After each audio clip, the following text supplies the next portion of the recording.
Bismillahirrahmanirrahim. Salam SK Alur Gajah 1, pendidikan berkualiti, insan terdidik, negara sejahtera. Assalamualaikum dan salam sejahtera. Ibu bapa dan penjaga yang saya hormati. Seperti yang kita maklum, pembukaan sesi persekolahan telah dijalankan secara berperingkat.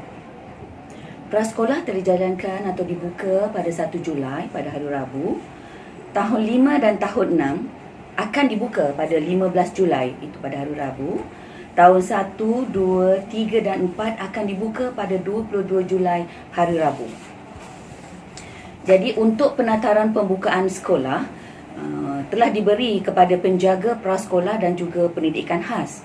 Jadi untuk penjaga bagi murid tahun 1, 2, 3 dan 4, di sini saya akan maklumkan beberapa perkara untuk makluman dan tindakan tuan-tuan dan puan-puan. Baik, sekolah akan menggunakan model 1, iaitu persekolahan satu sesi, di mana pihak sekolah akan menggunakan jadual seperti biasa. Cuma mungkin sedikit perubahan jadual akan berlaku lah.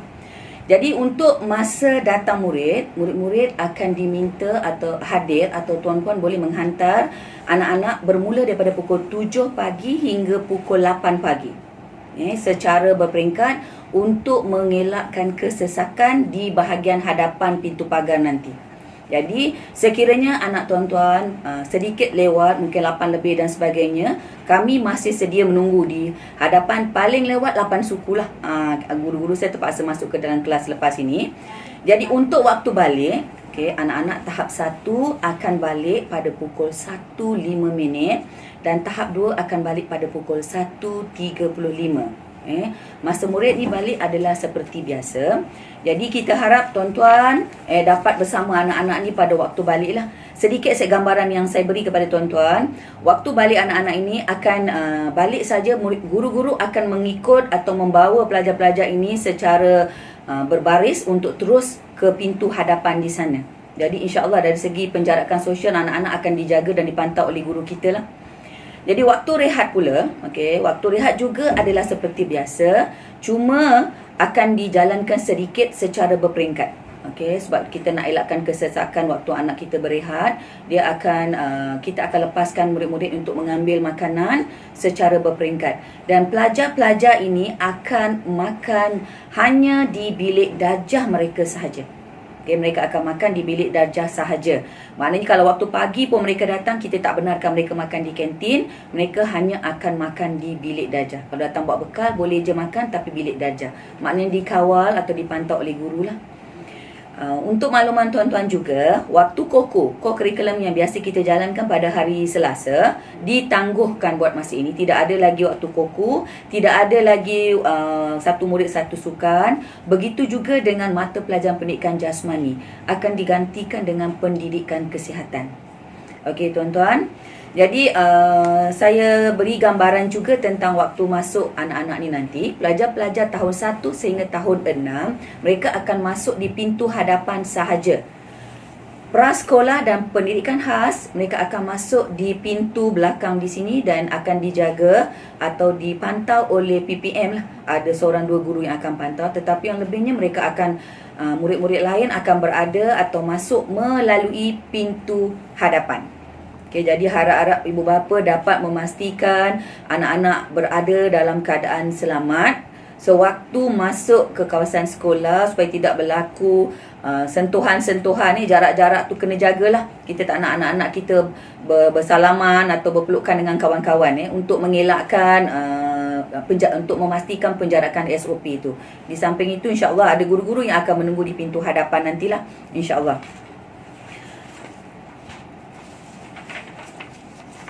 Jadi cuma sekarang ni kita mengharapkan tugas daripada ibu bapa, tugas daripada ibu bapa sebelum anak-anak kita hadir ke sekolah, sila pastikan anak tuan-tuan sihat untuk hadir ke sekolah.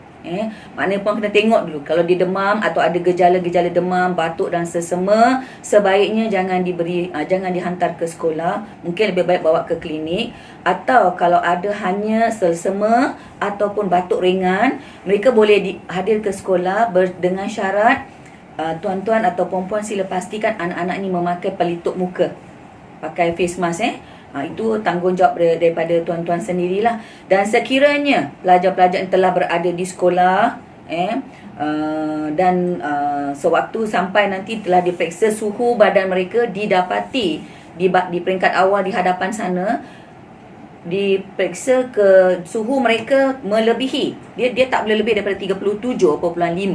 Sekiranya 37.5, mereka akan dilepaskanlah ke kelas masing-masing.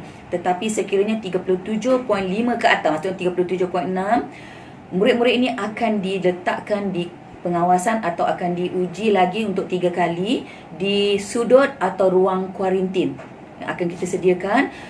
Setelah 3 kali masih juga suhu badannya masih tinggi, kita akan panggil ibu bapa untuk ambil anak-anak ini balik semula ke rumah atau dibawa ke klinik lah. Jadi pelajar-pelajar yang dah tidak ada masalah terus ke sekolah, ke bilik darjah, dan mereka akan berada di sana atas pengawasan guru kelas masing-masing atau guru mata pelajaran pertama. Dan sekiranya lagi setelah berada di kelas dalam pukul 9 atau pukul 10 dan didapati telah timbul gejala kurang sihat kepada anak-anak tuan-tuan dan puan-puan, murid-murid ini akan ditempatkan di bilik kesihatan atau di bilik isolasi, di mana di dalam bilik ini disediakan beberapa keperluan untuk mengawasi anak-anak tuan-tuan, dengan guru-guru juga disediakan dengan PPE atau alat pelitup muka yang khas untuk memantau anak-anak ini sementara menunggu tuan-tuan atau perempuan hadir untuk mengambil anak-anak ini, untuk mengelakkan mereka bersama dengan pelajar-pelajar lain lah. Dan sekiranya kita lihat keadaan pelajar ini agak kritikal, kita akan terus berurusan dengan pegawai kesihatan yang berhampiran lah, untuk membawa anak-anak ini terus ke pusat kesihatan. Okey. Jadi kita sama-sama pastikan tuan-tuan dan puan-puan, anak-anak tuan-tuan memang sihat untuk bersama dengan kawan-kawan atau pelajar-pelajar lain. Okey. Dan kita sama-sama ingat, sebab anak-anak kami di sekolah akan sentiasa mengingatkan kepada anak-anak tentang penjagaan SOP dari segi jarak dan kebersihan. Harap tuan-tuan juga sama-sama mengingatkan anak-anak di rumah untuk sama-sama mengelakkan berkongsi. Ini penting tuan-tuan ya, mengelakkan berkongsi makanan, minuman, atau kalau boleh apa saja alat-alat yang mereka gunakan dikongsi, dielakkan daripada berkongsi. Sedikit juga info saya nak maklumkan kepada tuan-tuan, selepas anak-anak kita ini balik, mana loceng balik, mereka akan dibawa ke pintu hadapan untuk pulang. Kelas mereka atau meja serta kerusi tempat mereka duduk ini akan disanitize atau dibersihkan oleh guru-guru dan juga pekerja. Maknanya setiap kali mereka balik akan dibersihkan. Jadi esok bila mereka datang ke sekolah, keadaan mereka, meja dan kerusi mereka ini adalah dalam keadaan bersih. Kita sama-sama jaga kebersihan anak-anak kita. Jadi untuk SOP yang terperinci dan seterusnya sebarang info yang terkini, kita akan berikan dari masa ke semasa. Untuk itu tuan-tuan dan puan-puan, kita sama-sama jaga kesihatan kita untuk mengelakkan COVID-19 ini berterusan. Kita sama-sama jaga, kita jaga kita. InsyaAllah. Itu saja peringatan atau pemakluman dari saya. Sekian, wabillahi taufiq wal hidayah. Assalamualaikum warahmatullahi taala wabarakatuh.